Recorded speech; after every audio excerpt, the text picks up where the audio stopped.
مفتی صاحب، سنا ہے کہ وضو میں اگر پاؤں دھونا دشوار ہو تو موزے پر مسا کیا جا سکتا ہے، اور ہم نے دیکھا ہے کہ وہ کچھ مطلب آفس والے جو احباب ہوتے ہیں تو انہوں نے فیبرک کے جو موزے پہنے ہوتے ہیں وہ جوتے اتار کے اسی پہ مسا کر رہے ہوتے ہیں، شاید ان کے ذہن میں کچھ مسئلہ ہوتا ہوگا. تو یہ بتائیے کہ کس قسم کے موزوں پر مسا کر لیا جائے تو وضو ہو جاتا ہے؟ دیکھیے، ہمارے دین کی خوبصورتی ہے کہ ہمارا دین اسلام احکام میں بہت زیادہ آسانی اور سہولت فراہم کرتا ہے. ٹھیک ہے. تو اگر کوئی شخص ایسا ہے کہ جس کو سردی کی وجہ سے بسا اوقات لوگ چمڑے کے موزے پہن لیتے ہیں، ٹھیک ہے. یا اس کے علاوہ کئی مرتبہ ایسا ہوتا ہے کہ ان کے لیے کہیں پاؤں دھونا دشوار ہوتا ہے آفیسز کے اندر، یا کئی ایسے مقام ہوتے ہیں، تو ہماری شریعت نے ایسی صورت میں موضوع پر شرائط کے ساتھ مسا کرنے کی اجازت مرحمت فرمائی، اور اس کے جواز پر کثرت کے ساتھ حدیثیں وارد ہوئیں. یہاں تک کہ امام کرخی رحمۃ اللہ تعالی نے فرمایا کہ جو موضوع پر مسے کے جواز کو نہ مانے، گویا کہ اس کے کفر کا اندیشہ ہے.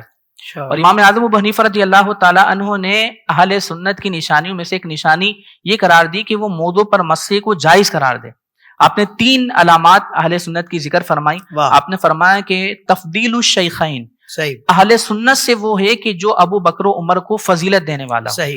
دوسرا فرمایا حب الختنین، دوسری نشانی یہ ہے کہ وہ عثمان غنی اور حضرت علی رضی اللہ تعالیٰ عنہ سے محبت کرنے والا. صحیح. اور تیسرا فرمایا ومسح الخفین، کہ وہ موضوع پر مسیح کو جائز کہنے والا ہو. یہ آپ نے اس لیے فرمایا کہ اس مقام پر روافظ کی کثرت تھی، تو آپ نے یہ تینوں چیزیں فرما دی.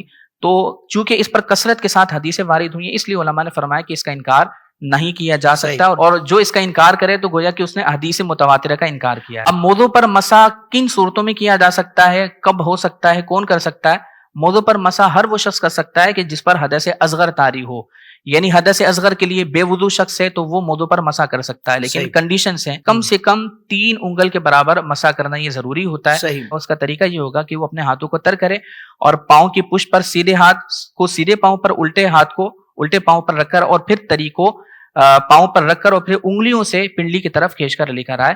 یہ مسے کا طریقہ ہوگا. لیکن اگر 3 انگلیوں کی مقدار بھی اگر اس نے مسا کر لیا تو یہ کفایت کرے گا. مقیم جو ہے وہ 1 دن 1 رات تک مسا کر سکتا ہے، اور جو مسافر ہے وہ 3 دن 3 رات تک مسا کر سکتا ہے. اور اس مدت کا اعتبار ہوگا حدث سے، یعنی جب پہلی مرتبہ حدث طاری ہوگا اور یہ مسا کرے گا تو اب یہ اس کے بعد سے لے کر 1 دن 1 رات تک مسا کر سکتا ہے، اور مقیم 3 دن 3 راتوں تک اس پر مسا کر سکتا ہے. یہ مسا اس کے لیے کفایت کرے گا. جو چیزیں وضو توڑ دیتی ہیں وہ اس مسے کو بھی توڑ دیں گی، اس مسے کو ختم کر دیں گے. اسی طریقے سے اگر موزے اتار دیے تو اب یہ اس کا مسا ختم ہو جائے گا. اسی طریقے سے اگر جنابت طاری ہو گئی تو پھر یہ مسا کافی نہیں رہے گا.